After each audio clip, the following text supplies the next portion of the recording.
Hello students, welcome to unique classes of right way. आज बच्चे chapter 15 के concepts के क्लास 4th में हैं हम लोग, और आज हम लोग करेंगे टेंजेंट प्लेन।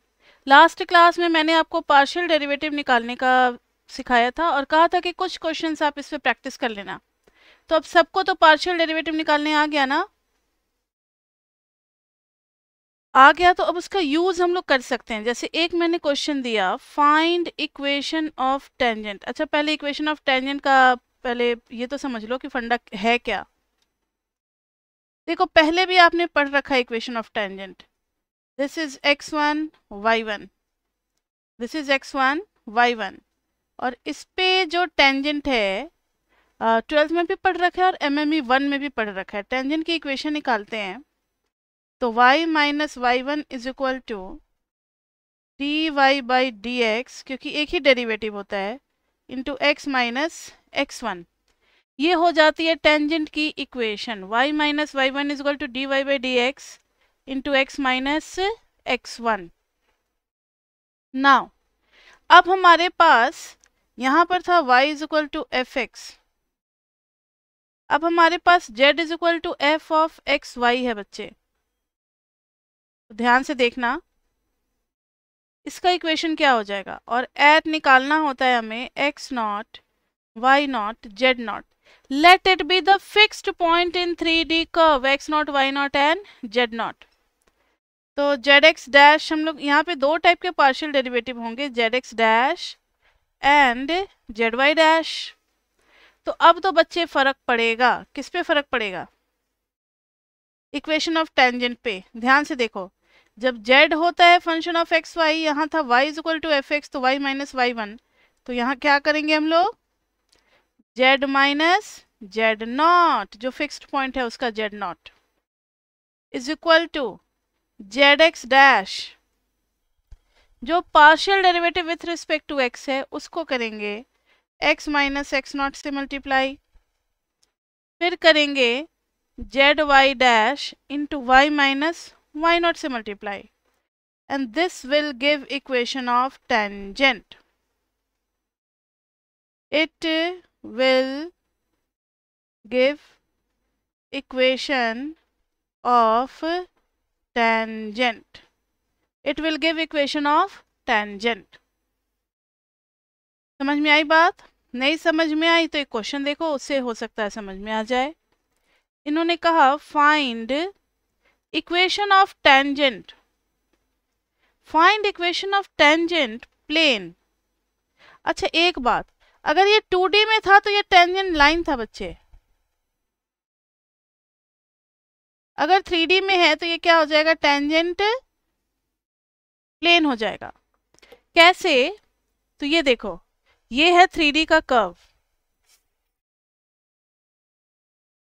और ये मैंने कैलकुलेटर ले लिया, तो calculator is tangent over this curve, क्योंकि इसको ऐसे ऐसे ऐसे ऐसे कैसे भी घुमाओ, बहुत सारे टेंजेंट होंगे, तो पूरा का पूरा एक प्लेन ही टेंजेंट हो जाएगा, क्योंकि हम 3D में काम कर रहे हैं। So we are talking about the same plane, tangent plane. तो find equation of tangent plane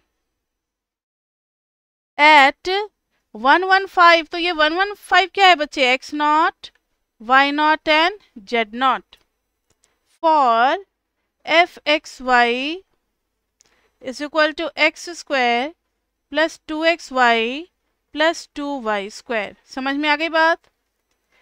tangent plane के लिए एक फंक्शन दे रखा है और एक पॉइंट दे रखा है, एक फंक्शन दे रखा है और एक पॉइंट दे रखा है। हमें इक्वेशन ऑफ टेंजेंट प्लेन निकालनी है, तो ध्यान से देखें। सबसे पहले हम लोग लिखेंगे z is equal to x square plus 2xy plus 2y square. अब देखेंगे zx डैश करेंगे तो 2x, zy डैश करेंगे तो क्या आ जाएगा, अच्छा 2x, और फिर x के रिस्पेक्ट में करेंगे तो 2y भी तो आएगा। Just a minute, x square का हो गया, यहाँ से 2 और y रख दिया, x का कितना आ गया 1, 2y स्क्वायर का 0, zy डैश करेंगे तो एक्स स्क्वायर का 0, 2x कांस्टेंट, y का आ गया 1, 2y स्क्वायर का आ गया 4y। किसी को भी इसमें कोई डाउट तो बच्चे पूछ सकते हो, जिनको भी पार्शियल डेरिवेटिव अभी तक नहीं समझ में आया है। क्लियर सबको पार्शियल डेरिवेटिव निकालना?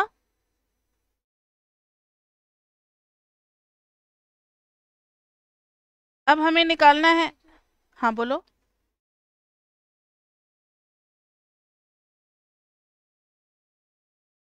हम्म। हाँ, नहीं नहीं, ये गिवन पॉइंट होता है। जैसे जैसे ये गिवन पॉइंट है ना, एक्स नॉट वाई नॉट और जेड नॉट। ये तो हम लोग 2D में फर्स्ट सेम का बात कर रहे थे।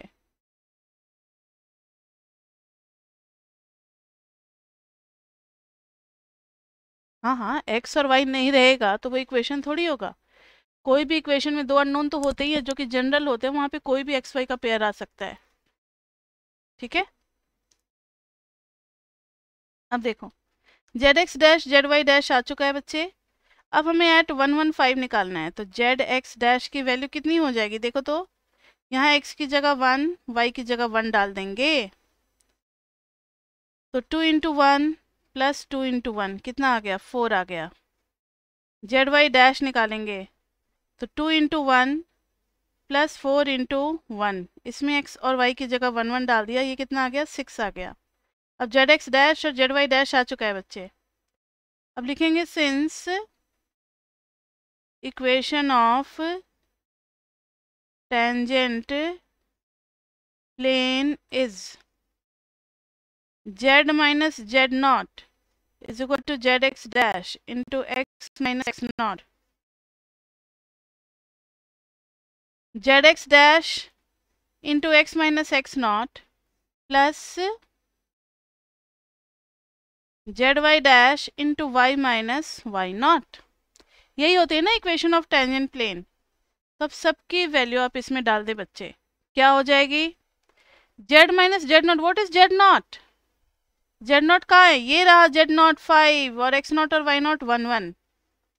तो z minus 5 is equal to z x dash कितना है, 4 है, और ये 6 है, तो 4 × एक्स माइनस 1, और फिर ये 6 × वाई माइनस 1। तो z minus 5 is equal to 4x minus 4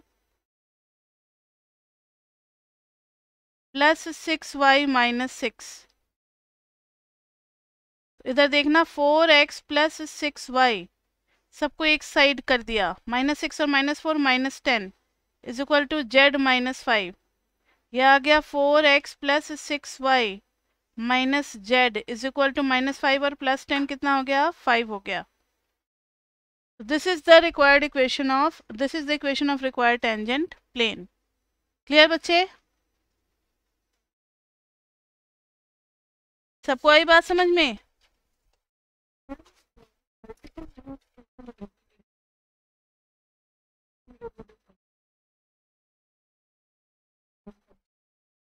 आप एक इमेजिन करो ना, चलो ये मेरे पास माउस है, माउस का ऊपर का कर्व्ड सरफेस है, दिस वन इज टेंजेंट। ये लाइन देखो, ये भी लाइन टेंजेंट है, ये भी लाइन टेंजेंट है, हर लाइन इस पे क्या है, टेंजेंट है। तो क्यों ना हम लाइन को रिप्लेस कर दे, अगर बहुत सारे लाइन होते हैं तो क्या बन जाता है, प्लेन। तो this plane is tangent over this. ठीक है।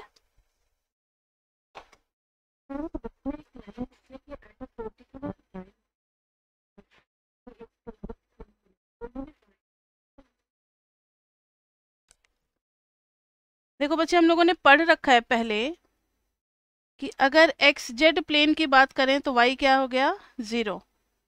ठीक है। और अगर वाई जेड प्लेन की बात करें तो एक्स हो गया 0। और अगर क्या बच गया, एक्स वाई की बात करें तो जेड 0। तो वाई 0 पे एक्स जेड मिलता है। ठीक है। तो वही उन्होंने पर्टिकुलर वाई लिखा होगा, लेकिन आप ना मुझे उसका फोटो खींच करके भेजना, हो सकता है आगे पीछे कोई और सेंटेंस होगा, उसको पढ़ करके हम बताएंगे। ठीक है। अभी देखो बच्चे, टेंजेंट प्लेन आ गया, तो ये तो बहुत सीधा सीधा और इजी क्वेश्चन था, जिसमें हमें एक फंक्शन दिया हुआ था और एक पॉइंट दिया हुआ था, बस फॉर्मूला में सेट कर देना था। लेकिन अब एक इस पे मुश्किल क्वेश्चन कराने जा रहे हैं, जो कि आपके पेपर में भी आ रखा है। क्वेश्चन, लैंग्वेज पे ध्यान देना और मेथड पे, क्वेश्चन थोड़ा बहुत चेंज करके भी आ सकता है। Prove that the tangent plane to z is equal to x into f of y by x passes through the origin, passes through the origin। पहले क्वेश्चन को समझो। देखो कोई फंक्शन है z, इस पे जो टेंजेंट प्लेन है ये आगे चल करके कहीं कहीं पर ओरिजिन से पास कर रहा है, यही हमें दिखलाना है कि z is equal to x f y by x function है, उसका जो भी टेंजेंट प्लेन है वो ओरिजिन से तो पास करेगा ही करेगा, कोई भी टेंजेंट प्लेन लोगे तो करे बच्चे। इस क्वेश्चन को देखो, टेंजेंट प्लेन के लिए हमें क्या क्या पता होना चाहिए, फंक्शन पता होना चाहिए, फंक्शन तो है लेकिन एक पॉइंट भी तो पता होना चाहिए, वो पॉइंट हमें नहीं दे रखा है। उस पॉइंट को मान लेते हैं एक्स नॉट, वाई नॉट और जेड नॉट। तो let x not, y not, z naught be a point on the curve, on the curve। कौन सी curve? z is equal to x into f y by x, where we need to find the tangent। तो अब जरा देखना बच्चे, z x dash निकालेंगे क्योंकि tangent plane चाहिए हमें इस पॉइंट पे और फंक्शन है ये, तो कुछ नहीं करना, आप सीधा सीधा जैसे जैसे क्वेश्चन करते हो वैसे ही आगे बढ़ो। जेड एक्स डैश करेंगे तो x यहाँ भी है और ये भी है यहाँ, इस पे लगा देंगे हम लोग प्रोडक्ट रूल। इस पे क्या लगा देंगे? Product rule. तो z x dash is equal to x को अभी मैंने कांस्टेंट रखा बच्चे, और इसका करेंगे तो f dash y by x, और फिर अंदर वाले वाई बाई एक्स का करेंगे किसके रिस्पेक्ट में? जल्दी बताओ, एक्स के रिस्पेक्ट में। तो क्या लिखना चाहिए मुझे?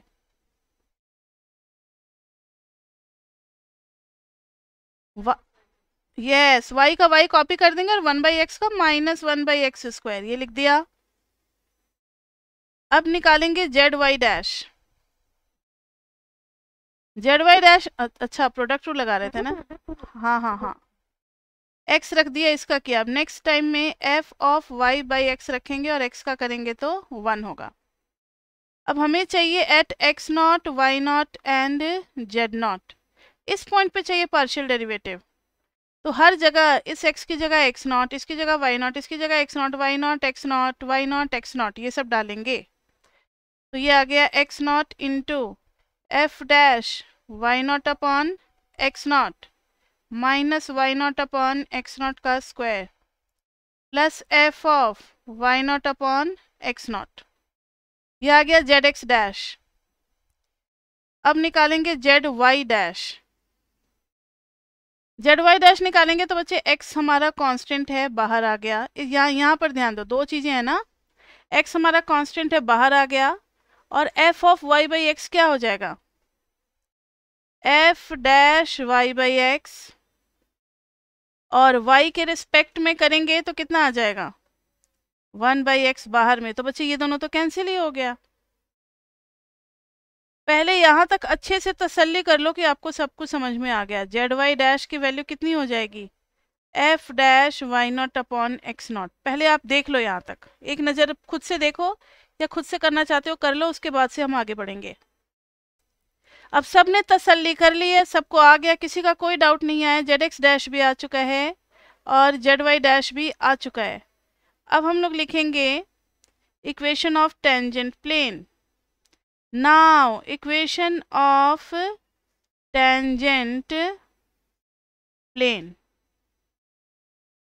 टेंजेंट प्लेन की इक्वेशन लिखेंगे तो बच्चे क्या हो जाएगा? z minus z not is equal to z x dash, z x dash is this one, ये पूरी चीज। अच्छा, एक एक्स नॉट से एक एक्स नॉट कैंसिल नहीं हो जाएगा?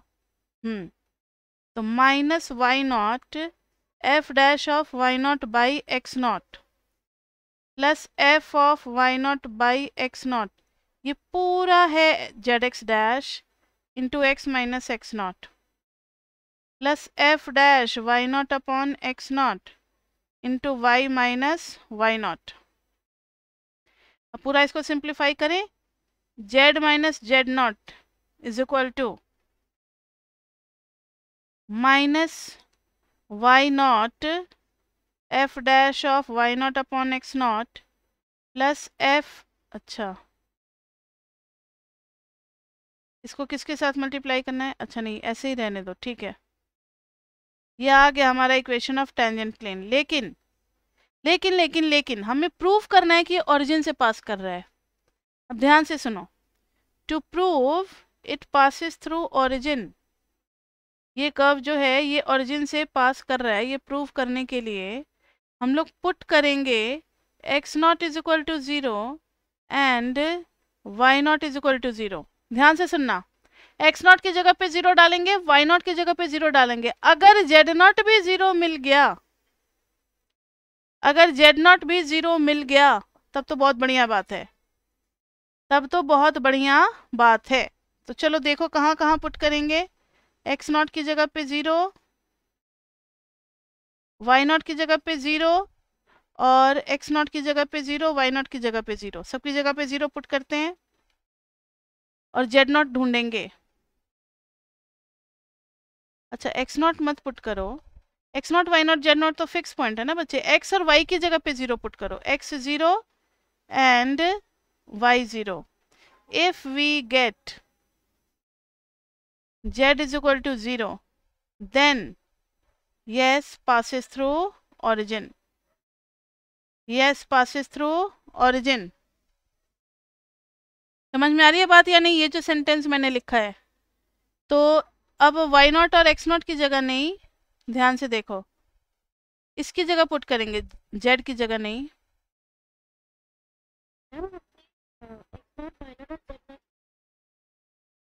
हाँ क्योंकि वो तो फिक्स्ड पॉइंट थे ना, और हाँ x not y not z naught तो फिक्स्ड पॉइंट है ना, वो ओरिजिन थोड़ी होंगे, कोई एक फिक्स्ड पॉइंट है जहां पर हम टेंजेंट निकाल रहे हैं। अब हम लोगों का जो जनरल पॉइंट है ना कहाँ गया, ये x की जगह 0, ये y की जगह 0। अब देखते हैं कि z की जगह 0 आ रहा है या नहीं आ रहा है। तो देखना z minus z not is equal to, इसकी जगह जैसे ही 0 डालोगे ये बन गया माइनस एक्स नॉट, तो minus minus plus x not y naught f dash y naught by x naught plus minus x not f of y not upon x naught plus f dash, ये तो y 0 हो गया ना, तो minus y naught f dash of y not upon x not. हमने x और y की जगह बच्चे 0 डाल दिया, तो हमारे पास क्या आ गया, ये आ गया।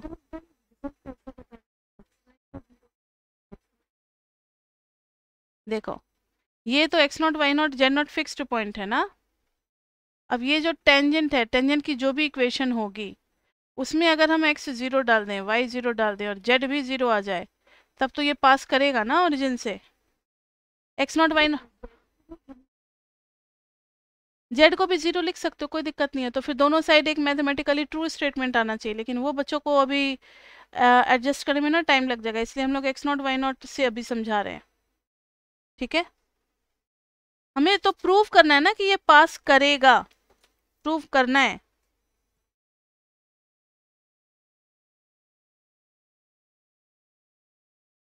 हम्म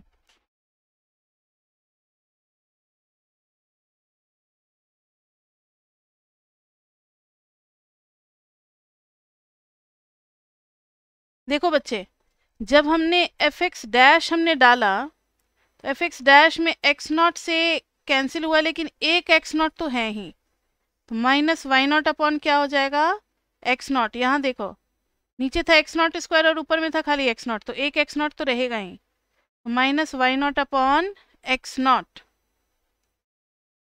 और फिर है एक्स माइनस एक्स नॉट, ठीक है।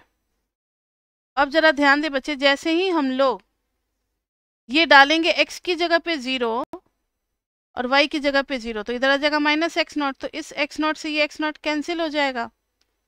माइनस माइनस प्लस क्या हो जाएगा, वाई नॉट, और फिर इसके साथ तो लगा हुआ रह जाएगा minus x not this one, और इधर क्या आ गया, y की जगह 0 डाल दिए तो minus y naught f dash of y not upon x naught. देखो तो जरा ये दोनों टर्म सेम नहीं है, ये दोनों टर्म कैंसिल हो गए। सबको आ रहा है समझ में? z minus z not is equal to minus क्या है,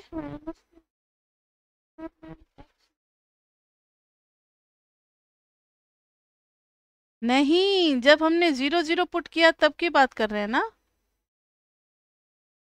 0 0 पुट किया तो यहाँ तो 0 हो गया, यहाँ भी 0 हो गया, तब की बात कर रहे हैं, 0 पुट करने के बाद कैंसिल हो जाएगा। ठीक है, किसी को कोई डाउट बचे?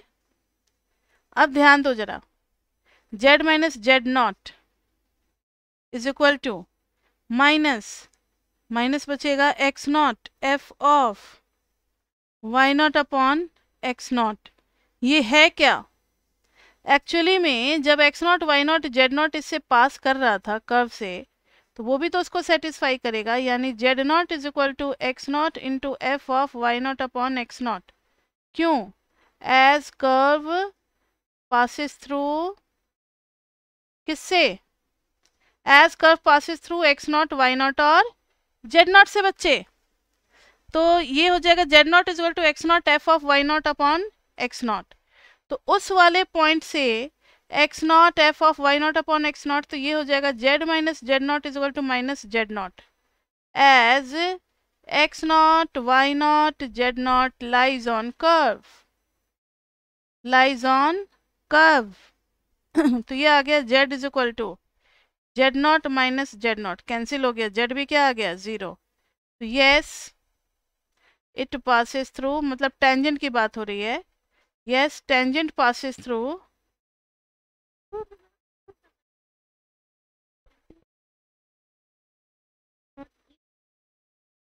अच्छा एक minute, passes through origin, Z not कैसे आएगा, क्योंकि ये इसी कर्व पे पॉइंट लाई कर रहे हैं ना, x not y not z naught, और इस कर्व की इक्वेशन क्या है, z is equal to x into f of y by x. तो उस हिसाब से अगर ये पॉइंट इस पे लाई कर रहा है तो z not is equal to क्या हो जाएगा, x not f of y not upon x not. Clear? इसलिए हम लोगों ने उसको जेड नॉट से रिप्लेस कर दिया। ठीक है बच्चे, तो अब अगर z इज इक्वल टू 0 आ गया, इसका मतलब है कि जब x 0 y 0 तो z भी क्या 0, तो होने क्या ओरिजिन से पास कर रहा है ये, तो hence it the plane passes through the origin. Clear बच्चे? तो इस क्या है,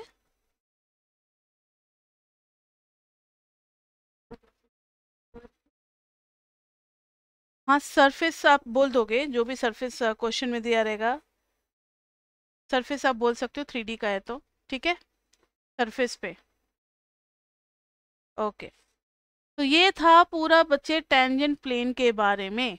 टेंजेंट प्लेन में कुछ तो सीधे सीधे क्वेश्चन आ सकते हैं और कुछ इस टाइप के प्रूफ वाले आ सकते हैं, जो भी मैंने कराया आपको।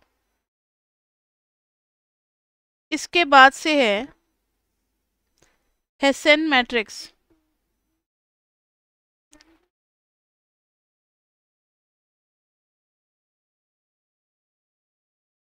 कहाँ है, एक minute, to prove it passes through origin.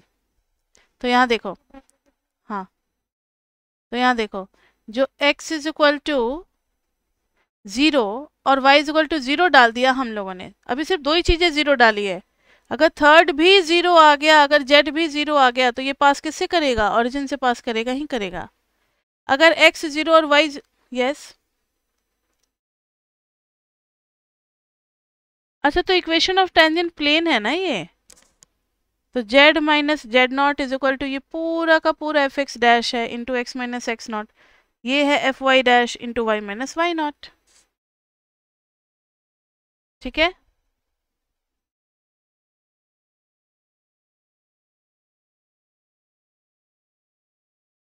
अब बच्चे हम लोग नेक्स्ट टॉपिक कर रहे हैं हेसेन मैट्रिक्स।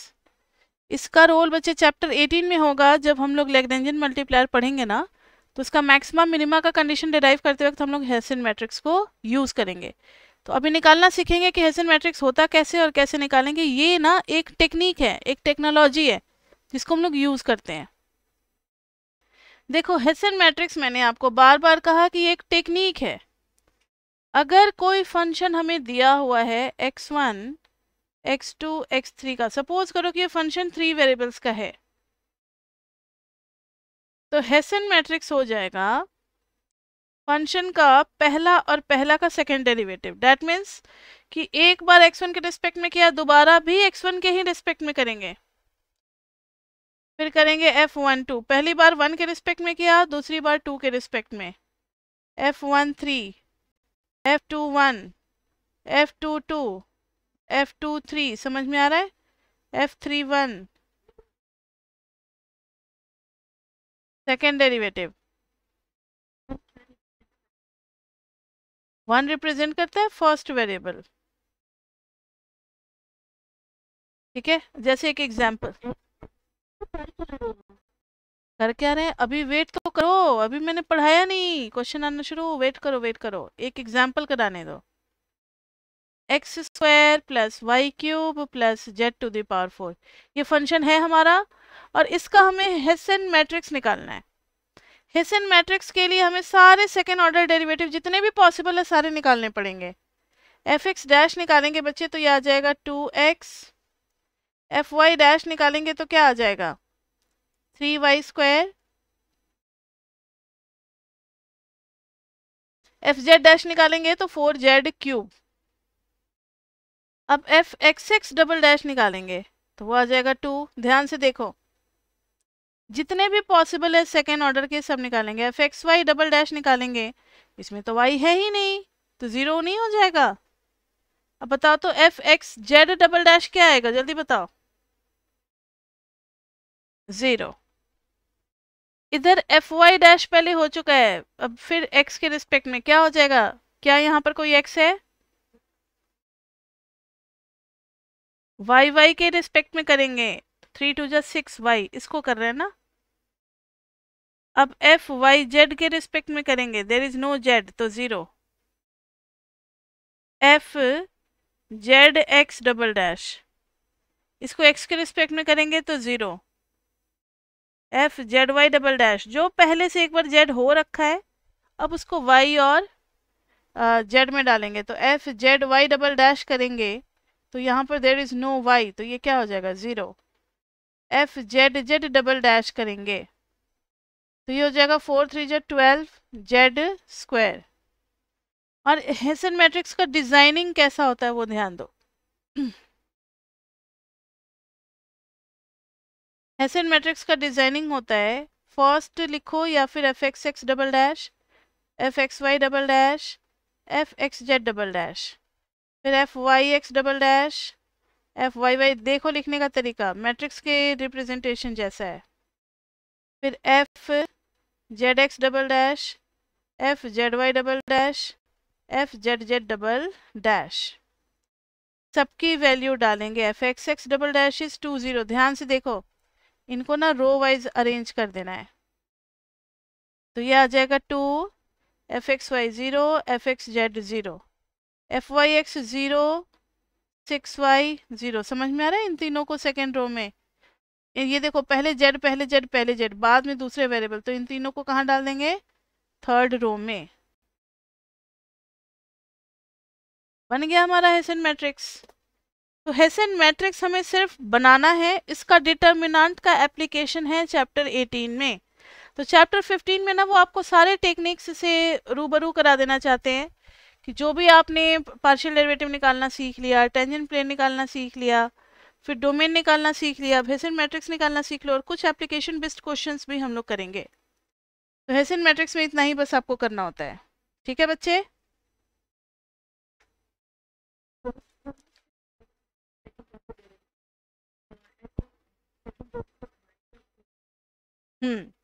क्योंकि 1 का मतलब x होता है, यहाँ देखो 1 का मतलब होता है x, तो पहला x पहला x पहला x, second x second y second z।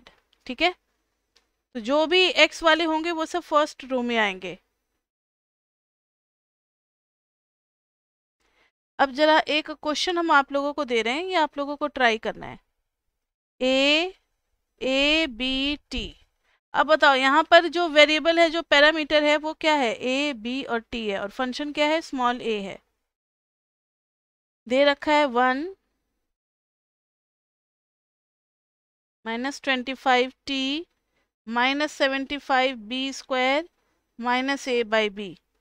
अब आपको निकालना है हेसियन मैट्रिक्स। निकालो तो। याद रहे इस बार वेरिएबल XYZ नहीं है, इस बार वेरिएबल क्या है?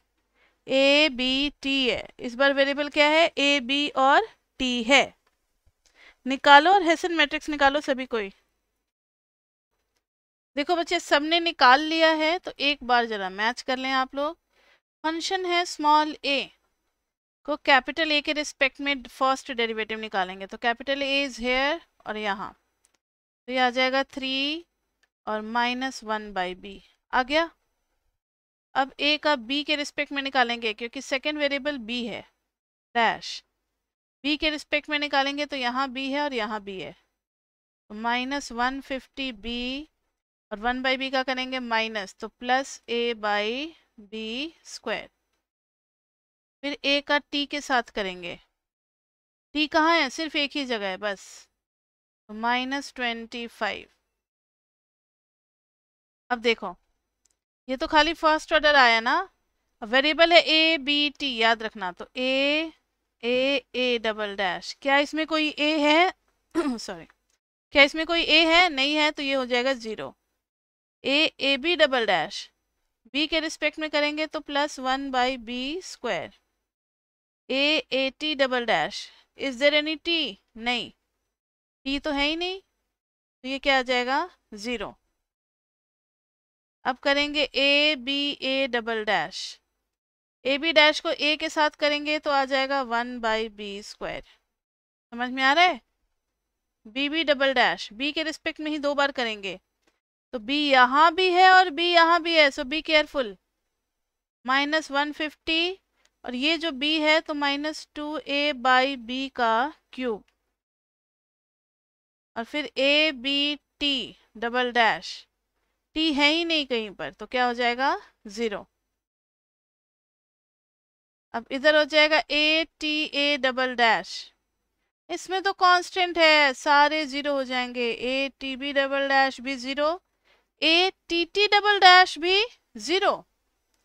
अब जब आप इसका हेसियन मैट्रिक्स बनाओगे तो क्या बन जाएगा? इन तीनों को अगर आप मेरे तरीके से करते हो तो आपको कुछ नहीं सोचना, पहले वाले कॉलम को फर्स्ट रो में अरेंज कर देना है, तो 0 1/b² 0, फिर 1/b² -150 -2a/b³, फिर 0, इधर आ जाएगा 0 0 0। ये आ गया हेसियन मैट्रिक्स। क्लियर बच्चे? अब है नेक्स्ट टॉपिक हमारा शुरू होता है सम इकोनॉमिक एप्लीकेशन क्वेश्चंस। एक तो आज हम लोग कर ही लेंगे, इसमें टोटल 5 क्वेश्चंस होते हैं, एक अभी कर लेते हैं, बाकी 4 हम लोग नेक्स्ट क्लास में करेंगे। और फिर क्वाड्रेटिक फॉर्म्स इन 2 वेरिएबल भी हो पाए तो बहुत बढ़िया, नहीं तो एक और क्लास लग जाएगा। सो हम लोग कोशिश करेंगे कि कल हमारा ये चैप्टर कंप्लीट हो जाए। Some economic application.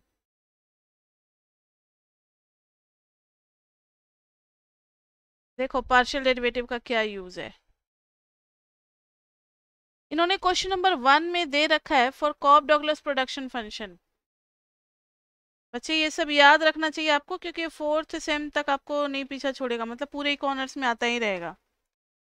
For the Cobb Douglas production function,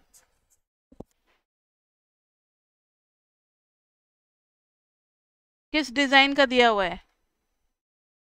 explain, वैसे इसका डिजाइनिंग हमें पता है, एक्सप्लेन MPL। MPL का फुल फॉर्म कोई बताएगा मुझे? MPK, MP, हाँ ठीक है, and law of diminishing returns. ये सब पता है आपको लॉ ऑफ डिमिनिशिंग रिटर्न्स के बारे में? ठीक है, तब तो ये क्वेश्चन आसानी से आपको समझ में आ जाएगा। देखो कॉप डगलस प्रोडक्शन फंक्शन का जो फॉर्मेट होता है वो होता है f k l t, k for capital, l for labour and t for land.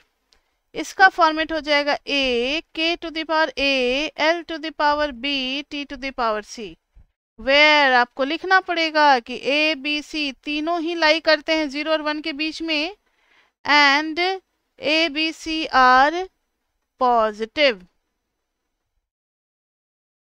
A b c are positive. अब देखो एमपीएल का और ये प्रोडक्शन फंक्शन होता है ना, प्रोडक्शन फंक्शन होता है। एमपीएल का मतलब होता है मार्जिनल प्रोडक्ट टू लेबर, यानी अगर लेबर में हम 1 यूनिट अगर बढ़ाते हैं तो प्रोडक्शन कितने से बढ़ जाएगा ये बताएगा एमपीएल। एमपीएल क्या बताएगा? Marginal product to labour. Marginal जब भी वर्ड आता है तो बच्चे में डिफरेंशिएट करना ही करना, ये फर्स्ट सेम से ही हम लोग करते चले आ रहे हैं। तो एमपीएल के लिए हम लोग डिफरेंशिएट कर देंगे, लेकिन इस बार ना पार्शियल डिफरेंशिएशन यूज करेंगे। क्यों? क्योंकि मोर देन 1 इंडिपेंडेंट वेरिएबल है, तुम टोटल नहीं डायरेक्टली कर सकते, हमें पार्शियली करना पड़ेगा। Del f by del l करेंगे तो देखो तो जरा, ए के टू द पावर ए ले लिया, एल का क्या हो जाएगा? B L to the power B minus 1 T to the power सी,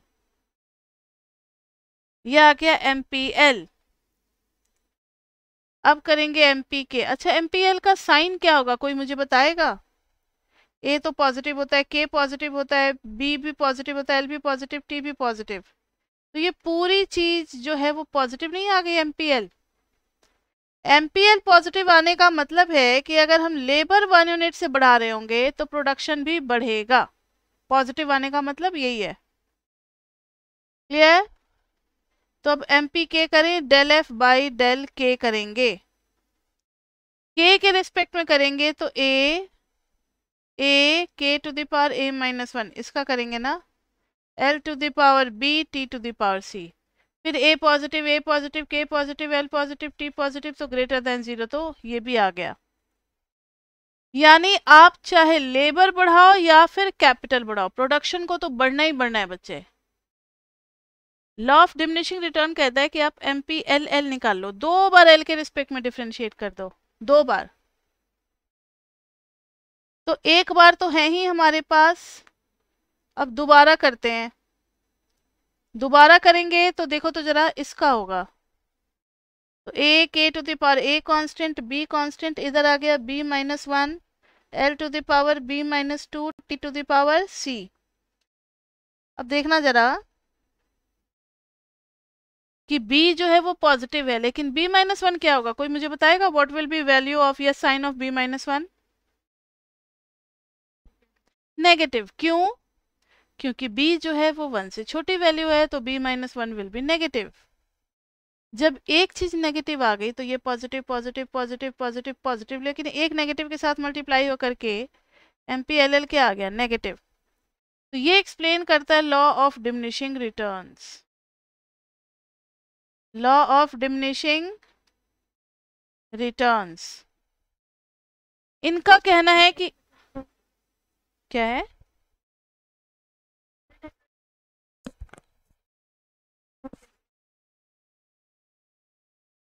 अब अभी अभी अभी बोलने तो दो। एमपीएल नेगेटिव आएगा, एमपीके भी नेगेटिव आएगा लॉ ऑफ डिमिनिशिंग रिटर्न में, लेकिन एमपीएल के अगर क्रॉस वाला लोगे तो वो पॉजिटिव आएगा, एमपीकेएल लोगे तो वो भी क्या आएगा? पॉजिटिव आएगा। देखना चाहते हो? एक बार देखो, फिर हम समझा रहे हैं कि लॉ ऑफ डिमिनिशिंग रिटर्न कैसे होगा। एमपीएल के निकालो तो एल वाली चीज कहाँ है? अच्छा चलो के है, के को ही एल के रिस्पेक्ट में कर दो, कोई दिक्कत नहीं है, जो दिख रहा है स्क्रीन पे। जो हमारा एमपी के है फर्स्ट डेरिवेटिव, उसी को हम लोग एल के रिस्पेक्ट में करने जा रहे हैं बच्चे इसको।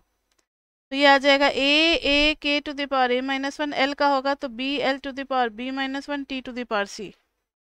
अब बताओ, A positive small A positive के positive small B positive L positive T positive, ये नहीं आगे ग्रेटर देन 0।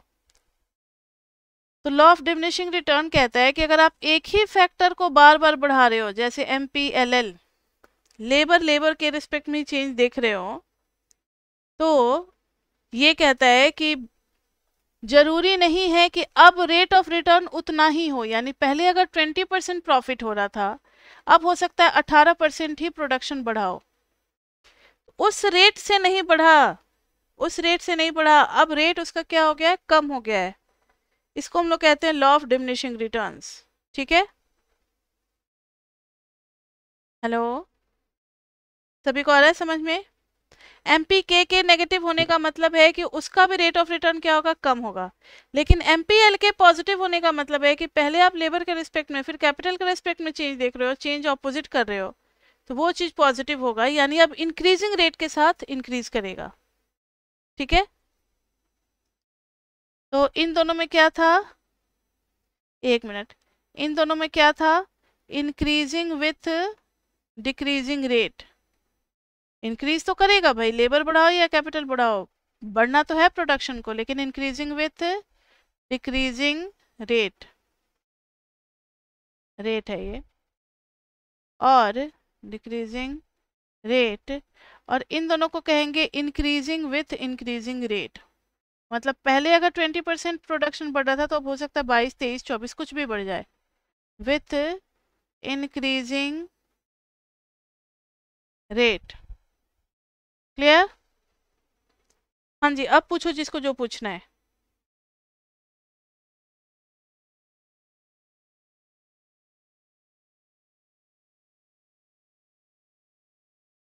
ये देखो MPLL का साइन कैसे फाइंड आउट किया, कैपिटल ए पॉजिटिव होता है कॉब्रोक्लस प्रोडक्शन फंक्शन में, ये तो हमने पढ़ रखा है, पॉजिटिव कांस्टेंट होता है। देखो जरा, हाँ हाँ, तो उसी में से चेक करेंगे ना, ए पॉजिटिव है, कैपिटल पॉजिटिव होगा, ये देखो ABC तीनों पॉजिटिव है, बी पॉजिटिव है, लेकिन B-1 जो है वो नेगेटिव हो जाएगा क्योंकि ABC तीनों क्या है, 1 से छोटे हैं। फिर T⁻C है, तो T पॉजिटिव तो उसका पावर भी पॉजिटिव, L पॉजिटिव तो उसका पावर भी पॉजिटिव, तो क्या हो जाएगा ये MPLL, अच्छा एक B-1 की वजह से नेगेटिव हो जाएगा। क्लियर बच्चे?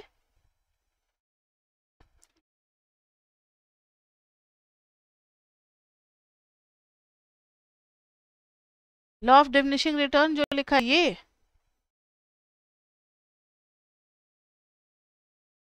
हाँ तो इसी रिजल्ट के बेसिस पे लिखा है ना। लॉ ऑफ डिमिनिशिंग रिटर्न दोनों को कंटेन करता है, दोनों को एक्सप्लेन करता है कि अगर आप सेम सेम के रिस्पेक्ट में करोगे तो नेगेटिव आएगा और क्रॉस के रिस्पेक्ट में करोगे तो पॉजिटिव आएगा। चारों डेरिवेटिव को दिखला करके फिर हम प्रूव कर देंगे कि हाँ लॉ ऑफ डिमिनिशिंग रिटर्न यहाँ पर सही है। ठीक है, ओके। तो अब हमारे कुछ 4 क्वेश्चंस रह गए हैं, अच्छी डिजाइन के थोड़े वो हैं, जो चैप्टर 3 आपने पढ़ रखा है ना सेमेस्टर 1 में। जिन्होंने नहीं पढ़ा हुआ एक बार चैप्टर 3 थोड़ा सा रिवाइज करके रख लेना, बस फर्स्ट क्लास ही, ज़्यादा नहीं पढ़ना है, कि आपको परफेक्ट स्क्वायर बनाना आ जाए, मैक्सिमम मिनिमा समझना आ जाए, क्योंकि वो उसका बेसिक देना थोड़ा मुश्किल होगा। तो वो आप खुद से एक बार चैप्टर 3 का फर्स्ट लेक्चर मेरा पढ़ करके आए नेक्स्ट क्लास में। तो next class is going to be, कौन सी क्लास होगी ये, कौन सी क्लास थी, 4th थी?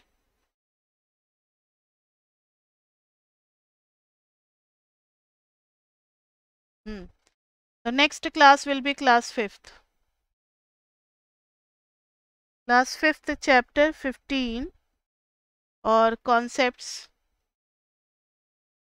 और हम लोग सम इकोनॉमिक एप्लीकेशन क्वेश्चन करेंगे, इकोनॉमिक एप्लीकेशन, और कंटिन्यू करेंगे क्वेश्चन नंबर 2 के साथ। ठीक है, तो आज के लिए इतना ही बच्चे, फिर मिलते हैं हम लोग नेक्स्ट क्लास में, तब तक के लिए bye bye, bye bye, bye bye.